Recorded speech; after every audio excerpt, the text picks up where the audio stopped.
नमस्कार.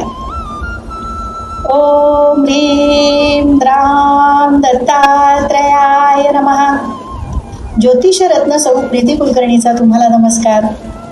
मेष राशीच्या व्यक्तींनी कुठल्या भगवंताची आराधना केली म्हणजे त्यांना छान लाभ पाहायला मिळतील आयुष्यात. मेष ही मंगळाची रास आहे, त्यामुळे मेष राशीच्या व्यक्तींनी गणपतीची आराधना करणे, गणेशाची उपासना करणं लाभदायी ठरेल. न चुकता दररोज सकाळी संकल्प सोडून गणपती अथर्व शीर्ष म्हणणं, गणपतीची उपासना करणं, गणपतीला दर्शनाला जाणं लाभदायी ठरणार आहे. अर्थातच मेष राशीच्या लोकांनी गणेश कवच वाचणं हे सुद्धा त्यांच्यासाठी लाभदायी ठरेल. मंगळाचा इफेक्ट त्यांच्यासाठी निगेटिव्ह मिळण्यापेक्षा तो अधिक चांगला पॉझिटिव्ह प्राप्त होऊ शकतो.